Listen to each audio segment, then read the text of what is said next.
Welcome to the latest video interview on the buyer. Today's a bit different. I feel a bit like sort of Graham Norton at the end of his chat show. Rather than having one guest, I've actually got four all at once. We're very pleased to be talking about a very different kind of communication project, online project that's been going on through August. Courtesy of Bordeaux producer Chateau Malartic La Gravière, if I hope I pronounced that right. Right. So first of all, I introduce Severine Bonnery from the Chateau. How are you? I'm great, and you? Yeah, thank you. Yeah. And you're obviously in Bordeaux. I'm in Bordeaux. We are just in the middle of our harvest, and the weather is just perfect. So we are waiting for beginning the reds after the whites. Very good. Okay, and you're responsible for bringing these three people together, who you actually spend quite a lot of time together, but you actually brought them together for commercial, proper business reasons, which is fantastic. So, Robert Joseph, how are you, sir, Robert? I'm good, thank you. I seem to be the coldest of all of us because I'm in the country in England and the temperature is cold here. Yes, very good, thank you. And I'm suffering also from broadband problems. If I disappear, I apologise. But anyway, I'm here. And wherever you are on Zoom, Chief, Polly Hammond is not too far behind. With obviously you've all your various lockdown videos that you've done through. So hi, Polly, how are you? I'm great. I know we've become kind of the Mutt and Jeff of wine YouTube these days. It seems like you can't get very far from one or the other. Yep, I'm awesome. Unlike Robert, I am in Barcelona, absolutely sweltering and enjoying my last few days of heat before I get on a plane and finally get to go back to New Zealand. Oh wow, cracky! Yeah, because you've been in Barcelona through the whole lockdown, haven't you? More than 6 months. Yeah. Yep. Ready to go home. Yeah. Well, you achieved a lot though in those few months, and last but very much not least is Joe Fattorini. Hi, Joe. Hello then, yeah, in the attic, which has become my home for the last 6 months. I think I'm delighted my lodger hasn't asked to come back because he would walk into something quite different. And indeed now an attic with 2 sets. So yeah, actually you joined me on my original little set, which we got right at the beginning, but I've created another one just over there, which was for these films. So it's becoming, honestly, it's like, the White City Studios now, only in a spare bedroom. Exactly, and I think we can all now name all your books in your bookcase off by heart, just by looking at them. I know, and there are some ringers in there. So for anybody who hasn't, I have put in some books deliberately to slightly raise eyebrows. The Sexual Politics of Meat is #1 in those. But why on earth does he have those books in? So don't worry, Severine, these remain here for other films. So. Okay. Well, whilst people zoom in on your bookcase, we'll get back to the meat of the matter. And so why are these 4 connected people working together? So for those who aren't aware, during August, you all came together to put on this, was it 30 different videos over a course of a month? Nearly 40, in fact. 40 video. Okay. Well, the Grand Voyage was the project. So who wants to? Perhaps Severine, you're the best person to perhaps talk about how this concept came together and what it was all about. Yeah, with great pleasure. Yeah, it's a team idea, I would say. The team you see here. I would say that it was, we met all of us thanks to Fine Wines for Fine Minds or RNE, global meetings. I had the opportunity to host the last meeting in person at the estates last year, and then this year it was virtual, and we share with Joe a masterclass. It was very interesting, and then it was just after, COVID's lockdown in France and in UK and everywhere. And so we were really wondering at the estates and speaking with Robert and Polly and then Joe. So how to communicate to our consumer, how to communicate about Bordeaux in general, as we were newcomers in Bordeaux. My family-in-law is from Belgium. I'm from Paris. I came from Paris with my husband in Bordeaux 20 years ago, but okay, with the new normal, as we say now, after 6 months with COVID and so on, how to communicate to people. We are not allowed to travel anymore, and so it was also the opportunity to reach consumers and to tell stories about Bordeaux and to be, you know, like close to them.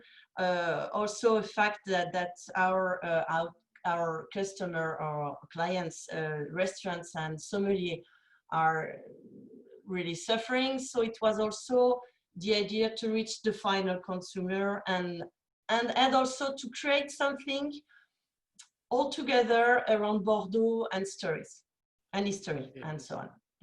Yeah, and I think what's fascinating from having watched how you put it together is actually it's not obviously your chateau is the kind of the platform, but it's actually about Bordeaux and the whole region rather than necessarily being specifically about your own personal chateau.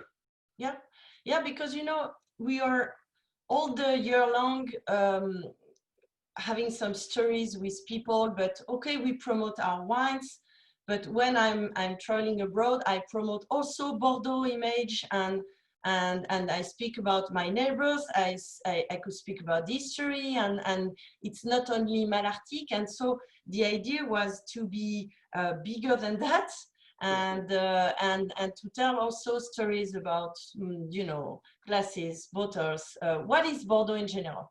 When I arrived, so 15 years ago precisely, with my husband from Paris to Bordeaux, I was really like, okay, I went to the University of Oenology of Bordeaux to learn about wine and techniques and how to run a winery. And but for me, it's I really remain this expression: you open a door in the wine industry, then you have 10 more, and another door, and then you have 10 more. And it's was also the idea for us to tell to people, okay, look, all the subject of the subject you can have around Bordeaux and story and around wine in general, maybe. Yeah.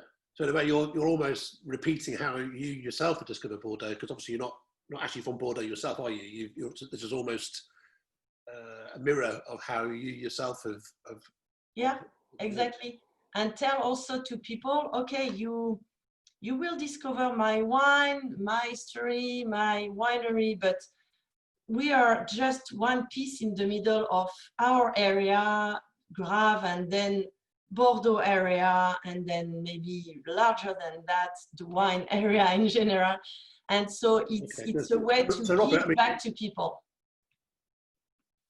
Yeah. So Robert, do I perhaps come to you next in terms of how you took this concept on, or how the concept was developed? Well, I think that the thing that's fascinating to me is the wine industry is very big on talking about stories. And the thing that, you know, when you're a parent, you've got a kid, you're trying, you want to go to sleep, and they're in their bedroom and you tell them a story. You have a captive audience. One of the problems about the wine industry and the stories is how do you actually have an audience to talk to? Where are they? And I was fascinated in what Joe had done through the wine show, and Joe and the whole team had done through the wine show, and how brilliantly that had worked, partly not just because of what it did with wine, but also all of the other stories that Joe is so brilliant at talking. So this concept from the beginning, Joe was right at the center of it. It really depended to a large extent on him. But the second thing, where Polly, who I've been working with from the beginning on this, was so crucial, is that it's a way of actually hitting a larger number of people. So the stories, you can watch them on YouTube, but you're also going to see them, or people are watching them, through Instagram, through Facebook, through places where they wouldn't necessarily go to find stuff about wine. And I think the other crucial thing was breaking it into these tiny little, I say tiny, they're 3-minute segments. And Joe has done them so brilliantly. Each one has got a beginning, a middle, and an end. But you're left at the end of it, hopefully being invited to come back. And the model for it, and people watching this in the UK may know this, was something that the British Museum did with the BBC, which was the world in 50 objects or 100 objects, where they just took these objects from the British Museum and told a story about each of them. And that was really I don't think we gave Joe a brief. I don't think he needed a brief, but that was as close to a brief as we had, which was, can you just tell us, take 40 topics, tell us about stuff, but very importantly, don't just talk about the wine. So talk about, and I didn't know the stuff that he was going to talk about, but we've got stories about American presidents, we've got stories about, all sorts of people that you wouldn't sort of normally think about in the context of a wine program. Yeah, Polly, I'll come to you in a minute, and in terms of how the branding side of it and the communication side of it. But obviously, let's pick up there with Joe then. I mean, from my experience of watching the videos, it kind of reminds me of sort of a kind of compilation of sort of Sunday night BBC TV, where you've got a little bit of antiques, a little bit of art, history, bit of drama, the whole culture, food and wine. It's you talk from your point of view how these different voyages came together. You make me sound like I'm sort of Reithian, out to educate, entertain, and inform. But I suppose in a way we come from, all of us, and particularly in the UK, we come from that tradition where you can educate, entertain, and inform.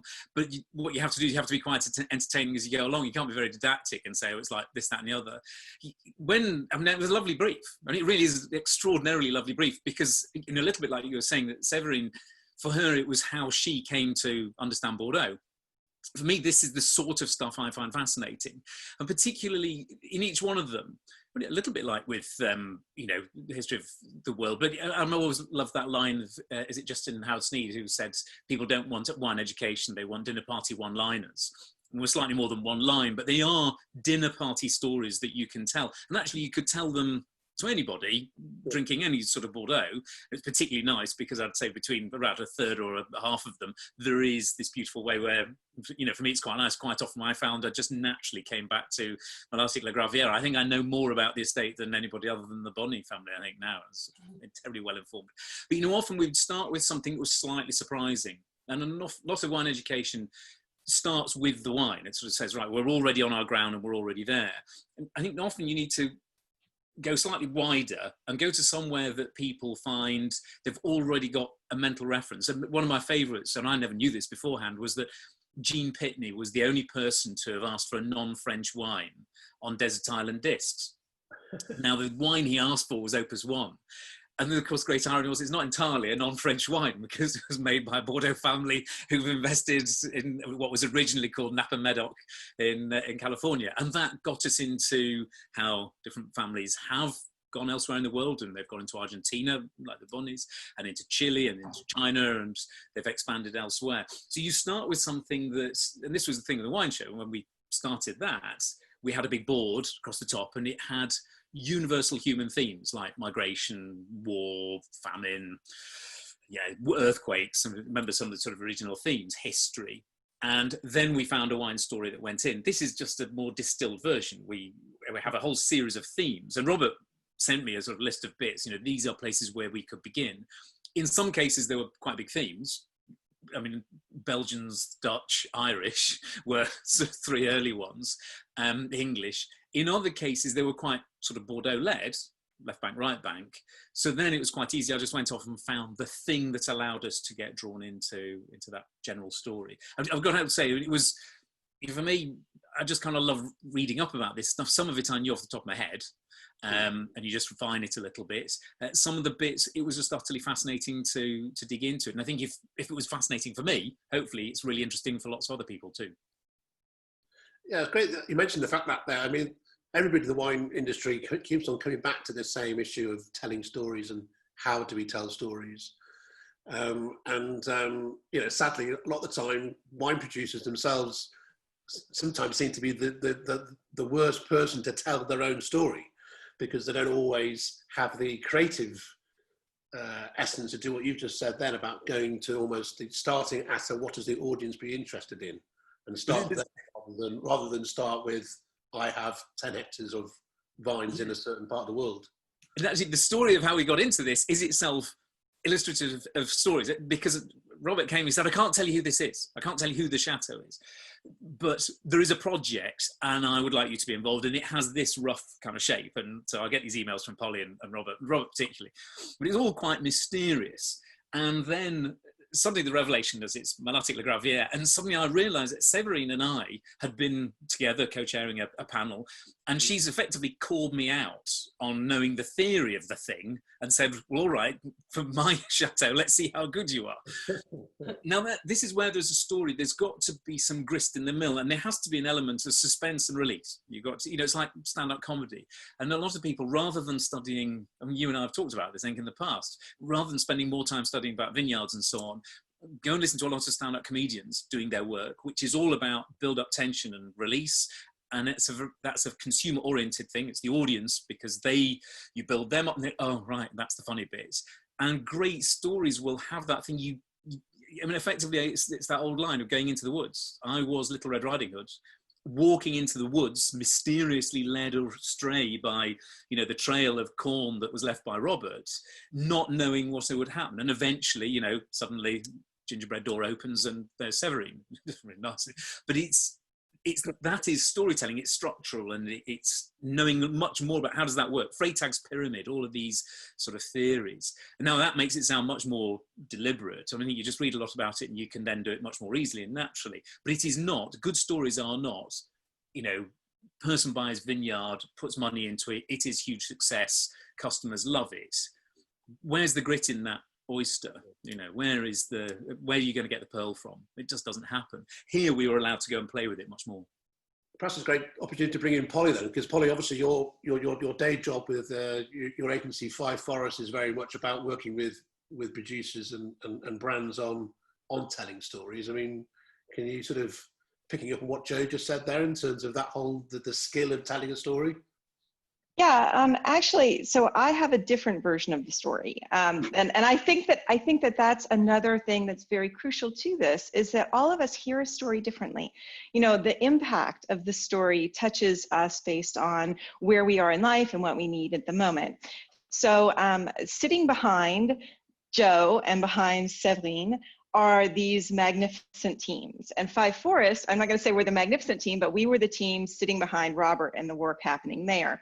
And the story for us was actually, I'm going to use the word groundbreaking in a sense that it was so unwinish. Wine doesn't move quickly. They don't jump in and solve problems. They're not terribly agile, like in general. And here we were. This took, I want to say, Severine, you can correct me if I'm wrong, maybe from the minute we started talking about Joe until the time that we had it out the door was a matter of 14 days, if that. I mean, it was fast.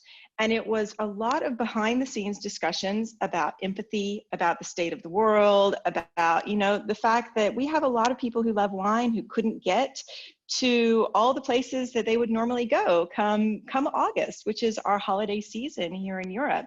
So how could we take Bordeaux to them? How could we adapt and work quickly? And so that was really it, was us saying, Robert and I behind the scenes saying, we had this idea, who can we reach out to? Joe can do it. Making the phone call to Joe and being like, okay, we need the friend moment here, where can you please jump in very quickly and help us accomplish this? And behind Joe is sitting the whole team of the Wine Show Creative, who you won't see on this call, but they have been amazing. I mean, the conversations that I had between Melanie and Charlotte, who's helping us out as well with other projects, and their willingness to pull together to tell a story that served a greater good than just an ad, because that's what it's not. It's not this like self-promoting ad for a single winery. It's like actually talking, as Severine said, on behalf of, or for the benefit of, a whole region. And Robert down there, Richard up there. Richard, I know the last time you and I talked, one of the things that I said I felt had really come out of lockdown was an improved sense of collaboration within the wine industry, because we were all figuring out how to problem solve so quickly. And to me, on the business side of things, this is absolutely representative of what you can do if you're willing to work together, reach out to your network, to your friends, to people you trust. I mean, we've been so lucky because Severine and her team have trusted us to get this work done. Joe's right. There was next to no brief. We're like, okay, here's a list, and can we make this happen? And this is, for me, from the business side of thing, the takeaway lesson. This is the story of how wine can change our communication and speak better to our audiences. Yeah, I mean, I think actually, Severine, I think you deserve great credit here for, we mentioned at the beginning there, the fact that, this is not just a story about your own chateau, it's much bigger than that, and I think that's what makes it work. Yeah, but it was when we began to talk about that, it was very natural for us to be deeply involved in this adventure. And because I don't know, maybe because we come from outside Bordeaux, but really the idea to explain to people what is, the shape of the bottle, the shape of the barrel, the history of the English, and I'm learning every day when I'm listening to Joe, because I'm learning, every day.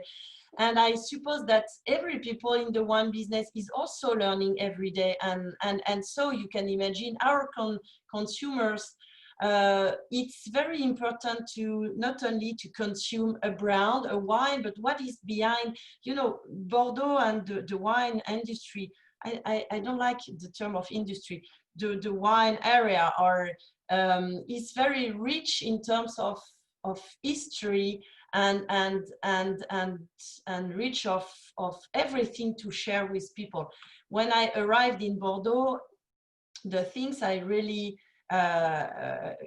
what was very strong for me was to meet people and to share stories with people, and not only about Malartic La Gravière or the wines. And it's really human relation, and I think that with the idea, and Joe, you make a fabulous job in telling stories. Really, you have the impression to live them. It's really, it's fantastic. It's a dream. It's you are going very much further than only, okay, I have my label, and then it's learning a lot. It's fantastic. Yeah. And I actually just want to jump in on that and say that some of the things that happen behind the scenes working with Malartic was really made this possible, because we not only have to talk about communication, we have to talk about why they chose to pursue the kind of communication that they did. It's very rare for a winery to say, we are actually going to use video and use YouTube and use 3 to 5 minute clips. And this really came down to the winery, to the bunnies themselves, understanding what their values were. And I know that Severine probably won't say this because she's very modest about stuff, but over the past few years, they have actually been supporting the arts and supporting cinema. And this is an ongoing part of their brand, their brand promise, what it means because of the support of that creativity and of the artisan within each of us, and actually just really taking the communication to a wider audience. And I think that we have to really give credit to especially a Bordeaux chateau saying, yes, we're going to use film to do this, and we're going to democratize it, and we're going to put it on YouTube, and we're going to make it so approachable, and the language is going to be user-friendly, and the stories are going to be delightful. None of that like old school, the education that's so beyond the average person. That was never something they wanted. So high five, Severine. Can I chip in here? Can I chip in? I can't see anybody at the moment. My screen's gone blank. I think what's also important is, and again, Polly deserves a lot of the credit for this, is just how much also had to happen behind the scenes in the time that we had. So a whole new website our pages were done, a landing page, all sorts of things happening so that this worked within Instagram, within Facebook, within all these sort of platforms. And secondly, and I think it's the fact that this is part, and Joe alluded to this earlier, this is part of a bigger picture. So the idea of how do we get people involved, how do we get them to come back and to engage with it? Well, the idea of a cookbook full of recipes from the Bonnie family, and actually make that into an ebook, so that, yes, there'll be copies of the book that people can win in a prize, but other people, hundreds and hundreds of people, will get a cookbook which actually isn't full of Michelin-starred complicated foods. There's some great dishes in there, but it's actually got French, it's got the Bonnie's version of meatloaf. And the fact that these people who live in Bordeaux actually are going to enjoy their version of meatloaf with this great red Bordeaux or white Bordeaux, whatever. And that, to me, is all part of this picture of trying to break down a lot of the barriers that wine, and Bordeaux, I have to say in particular, has set up that separate wine from normal day-to-day life. And actually doing it in English language.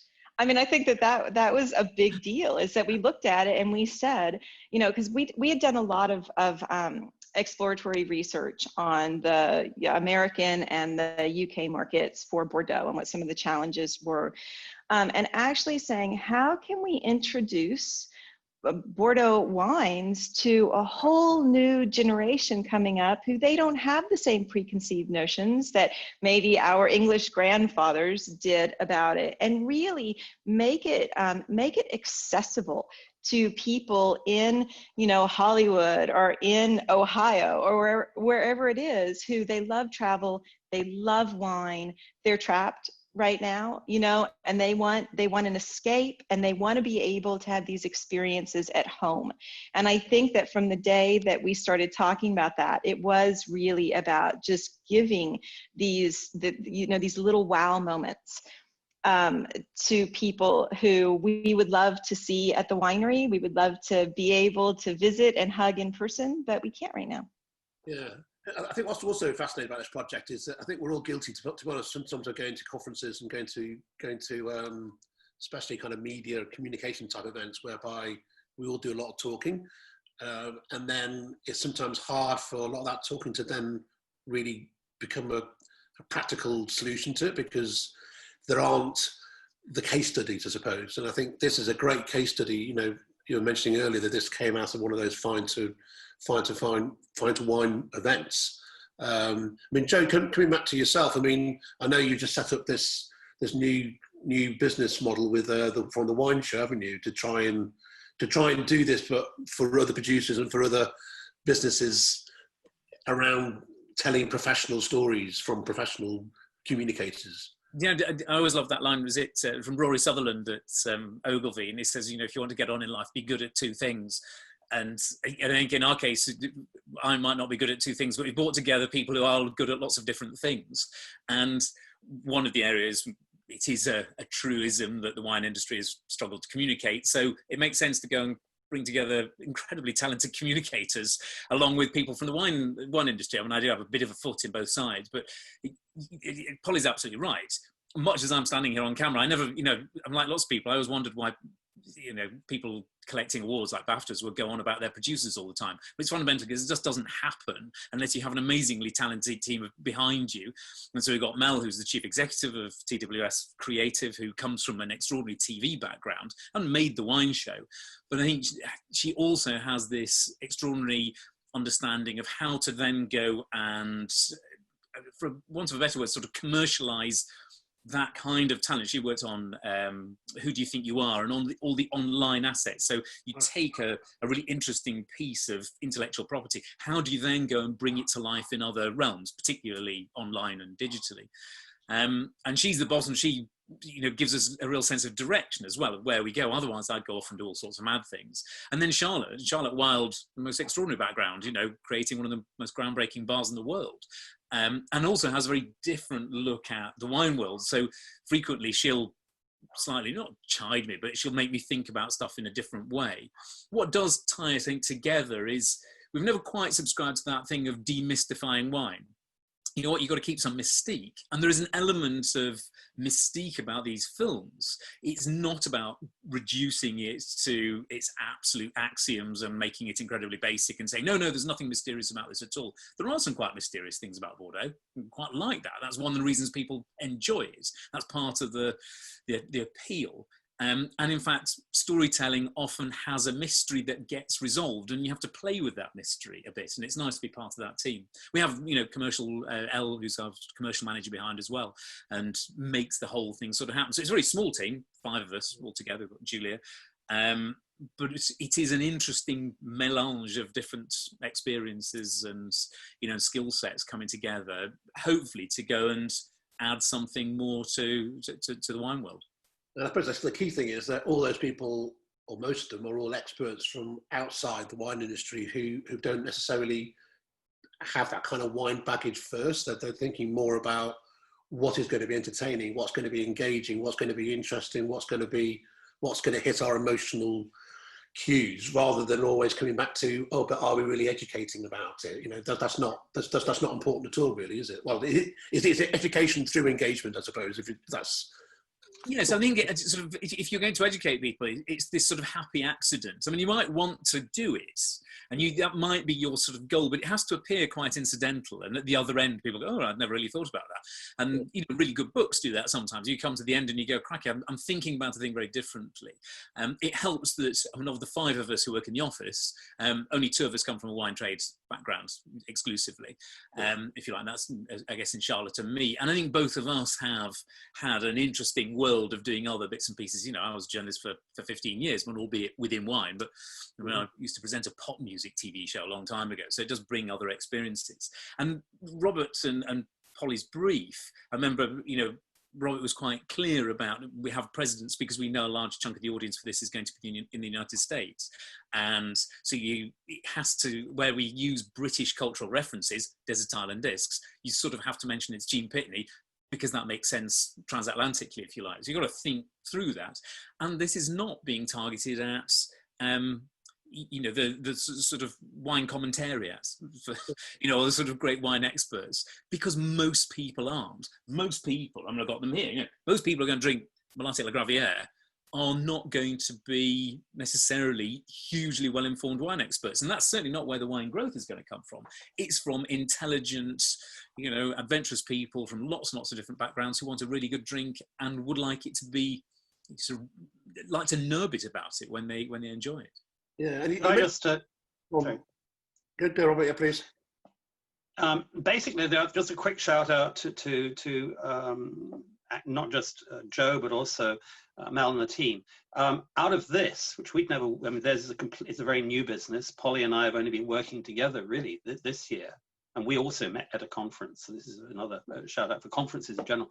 But I think that what we found is this a mutual way of thinking about things. And we've actually shared that with Severine and the team at Malati. But we now, Polly and I have got another couple of projects we're working on. And the idea of including Joe and that team in other things, which are not necessarily involving Joe. I don't think we're ever going to want to do, I'm sure we're not going to want to do 40 clips in the same sort of way. This has been a project for Malatique. There'll be other things in other ways. But what I think has been so exciting has been finding people like Mel, like Joe, who actually get what we're trying to do, who get the fact that wine communication, not just wine communication, communication in general is different in 2020 from the way it was in 1960, 70, 80, and the times in the past. And that we've all got to try and understand that the 35-year-old who's going to spend £50 or $50 or whatever on a bottle of wine actually is used to engaging with information in a different way. And we need to talk to them in a different way. So you know what I'm going to say about that? Because the thread that I saw that went through this whole process behind the scenes is that from Severine and her family through to everyone who helped us make this happen, it was this mentality of creative problem solving. That it was really like, how do we tackle this? And how can we do it in a way that goes beyond what the average wine communication looks like, or what the average wine drinker is hearing about the brands that they're interacting with. And again, for me, it always comes back to the business story. So you start with a client who is absolutely willing to look at a fresh approach, to try something new, to creatively problem solve. I mean, to tell a story, the Bunnies were on a holiday as we're like, okay, let's make this happen. 1, 2, 3, 4. And we're doing this through email and WhatsApp and, you know, like constant daily conversations, and then going back to Joe and his team and Robert and I sorting it out. But it is this willingness. And that's what we see working with wineries on the branding and marketing side, is that some wineries, some winery leaders, they just don't have the mindset that says, or that allows that kind of change and transformation to occur. And so here was this perfect storm where we had all of the elements. We had, you know, because of lockdown and life, Joe was available. I mean, that in itself is kind of an amazing part of it. Robert and I had been working together on Real Business of Wine for so long that when Five Forests got the call from Severine, we immediately went out to Robert and said, we need your enormous wine brain on this.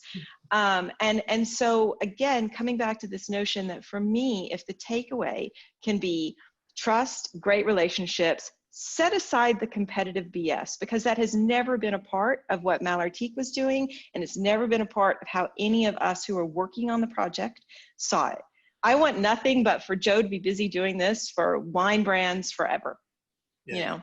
Well, I mean, we've come back to Severine. Really, I was going to pick up on that in terms of you know, for this to have worked, you know, you obviously have had to give away quite a lot of the creative process to I guess the experts, I suppose, in this world. I mean, can you, from your point of view, talk through or perhaps give advice to other producers who may be watching this and what the experience was like for you to do that? We were talking with Robert yesterday about, okay, it's just fantastic what we've done with all the team, because it's really, thank you very much, because we took the decision in July, and then it began, and the work is just tremendous. And I was thinking about, I began to have some question, and I want to talk about what we've done to our neighbors and so on. We are deeply involved with the Classified Growth of Graff, Pessac-Léognan appellation, other kind of association. You know, I'm part of the Bordeaux Oxygen Association, the young winemaker from Bordeaux since 15 years, and we wanted to promote Bordeaux with another way. And I think it's part of this story too, is okay, we all deeply involved in our winery, our area, our region, you know, as Bordeaux is, and maybe to think a little bit out of the box in terms of communication to consumers, and probably like COVID and lockdown changed some things around us too. But yeah, I think it's a nice way to show to others. Maybe. What kind of response have you had from some of your neighbours or other producers? Have you had any comments from them about what they think of the? For the moment, everybody is inside the harvest, you know, and we're all like. But I'm really wondering, and I will go to see what they think about our initiative and so on. There is a lot of people that, like in every business, that there is some people that are only thinking about their own company and that's it, and some other that are more open to work for global and global, they think more globally. Yeah. So there is a lot of people like that in Bordeaux, and I'm sure that it will be very nice perceived. I hope so. Yeah. And I suppose the frustration for a lot of people who work in the communications world is sometimes when you go along to some of the bigger conferences, that a lot of the people who are there are the communicators, and a lot of the people who you want to get involved in doing these kind of projects don't necessarily go to those kind of events. So it's great that event actually created this. So can I also ask, I mean, is it too early to say in terms of the impact this has had in terms of your wine sales or your brand, or what's your reaction to what impact it's had for you in terms of a business? I think it's maybe too soon to see exactly the real, the impact on the sales and so on.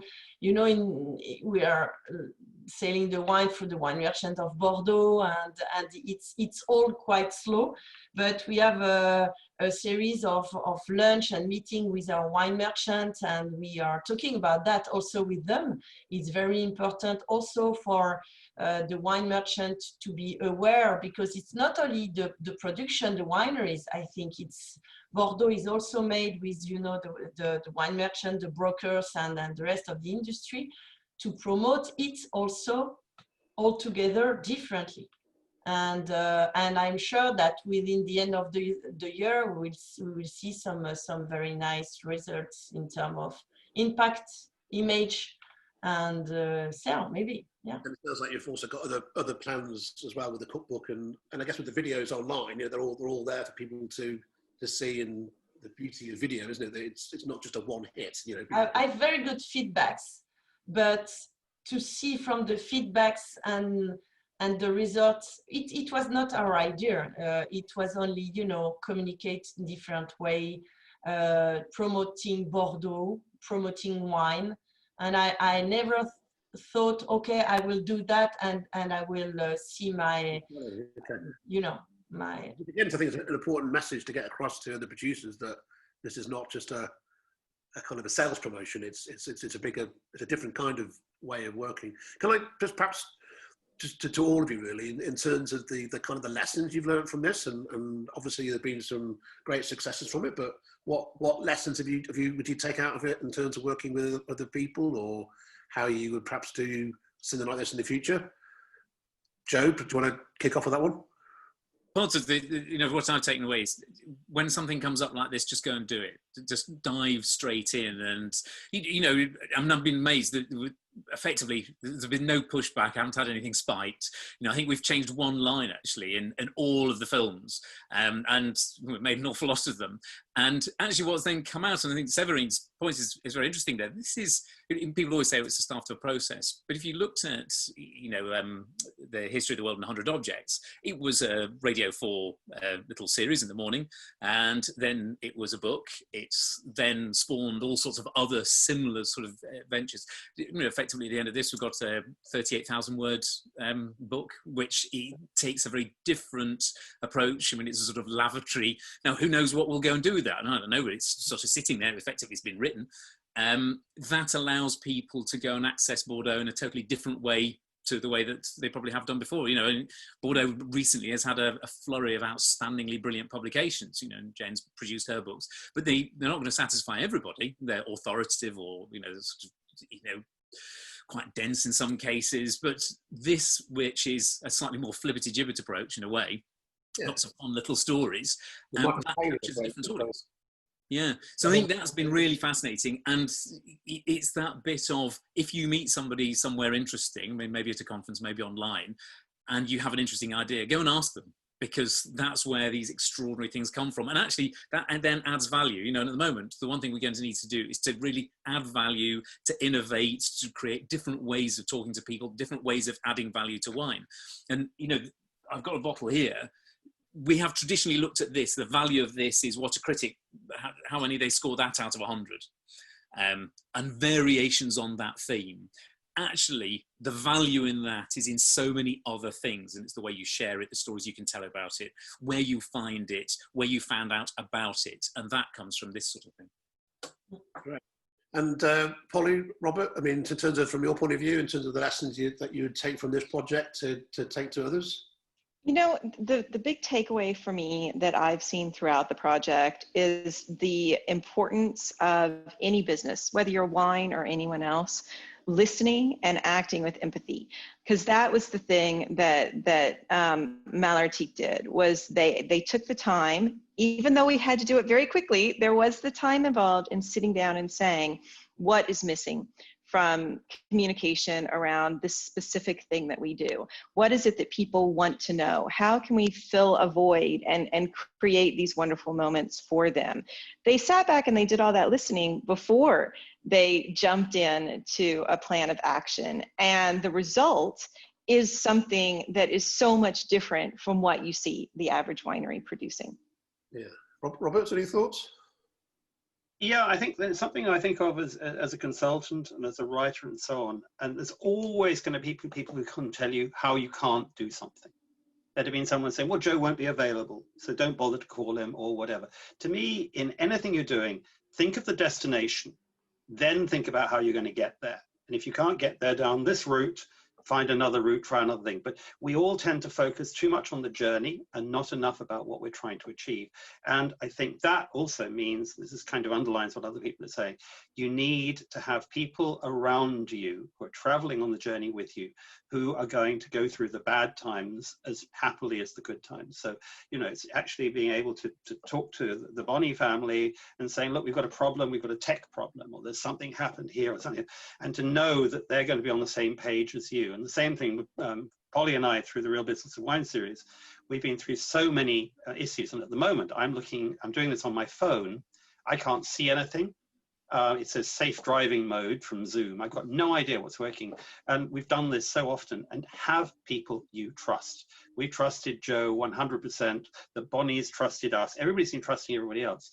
And that's how things work to me. And that's what makes things fun to do.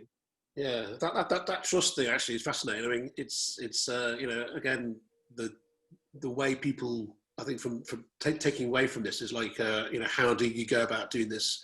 And we've heard a lot over the last few months about this big rise in direct-to-consumer and the need for producers to be able to communicate better online. So, I mean, do you see an opportunity here now for more producers and wine companies to really find more innovative ways to capture that direct-to-consumer market by doing initiatives like this? So I want to address this. Sorry, Polly, go ahead. I actually want to jump in on this because my development team has had such a hard time wrapping their head around this project because, you know, they're North American based, and the idea of how you sell in Bordeaux has just been hard because they couldn't produce the ROI and the reporting that they would normally generate for a campaign. And trying to get them to understand that the goal for the project was very different from a Napa D2C communications project where you're literally tracking sales and conversions through the entire thing. The reason I think this is important is that someone like me walks into a room and we're like, okay, what are your goals? And so often the goals, especially for North American wineries, are around finances and money. But there are lots of other goals. There are lots of other things that we can measure and you know, ways that we can grow a brand. And again, this comes down to trust. It comes down to having the foundation. So Robert, you know, mentioned tech stuff. I won't get into the geek side of that, but actually having the foundation so that you can track and measure specifically what you need to for a campaign, so that at the end of the day, you can foster that existing trust. It demonstrates that you understood what your client was trying to accomplish and that you are working toward that benefit for them. So I think that if we're looking at D2C compared to Bordeaux, man, we're like, it's like this, but both of them have value and they have a place. You just have to understand how to accomplish the goals within the constraints of those selling environments. Excellent. And Joe, from the point of view you mentioned there about knowing your audience, I mean, what sort of response have you had to these videos, and do you get a sense from the kind of people who have been watching them and how they've been engaging with them? I can tell you they've come as a blessed relief because we've been making films here, right sitting where I am now, and then I've been doing fewer and fewer of them, partly to go and do other projects like this. And I get these messages saying, "Oh, you're not doing your wine show at home things," and I'm saying, "No, but you can go away and watch 40 separate small films with Malatic La Gravière, and it's given people a lovely route in there." You know, somebody's very flattering the other day, and they said, you know, if we want to go and talk to a large audience around the world, we should talk to the people who've spoken to 80 million of them. And, you know, we created a TV show and it spoke to 80 million people around the world. And that's a nice thing to go and have. And I think we can then apply that in other places. I think that here, because this is one of the challenges, because this is really innovative, there isn't an audience of people right now who are going, yes, as part of my daily routine of sort of gradual media, I go and find this sort of material. It's slightly surprising. And we had exactly the same challenge with the wine show. people found it quite difficult to get their idea around it, because it had been a joke on Alan Partridge about the idea of making a genuinely popular wine TV program. But you've got to be slightly ahead of the curve, and that's why Severine and the family, you know, are real innovators here, because there's that trust. This is where people, you know, people are going, and we know. I mean, I looked at something the other day. More than half of shoppers have looked at online video whilst shopping for products. So they've actually been in the aisle and have watched some video about the products that they're going to go and buy. That's going to transform the wall of wine, particularly as mobile video becomes, you know, more accepted. It becomes easier to access. So where there are brands and wineries and chateaux that have got further ahead along that process and are already embedded and have effectively tried it out, you're not going to be able to just suddenly arrive with the perfect end product. You've got to go and try it. You've got to go and test what works, what doesn't. And we are still in that sort of phase. I think what we've come up with kind of works. That's great. How do we then apply it?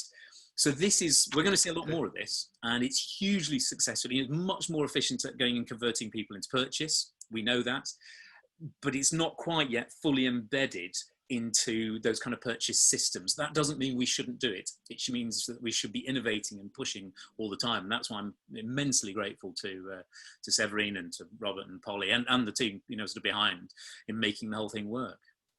You know, I can actually speak to that, what Joe is saying, because we're the ones who've ended up hearing all the responses. We've had amazing responses from people reaching out to us in the wine world who've been asking questions about how did it get done, what was involved in getting Joe to do it, how terrific they thought it was.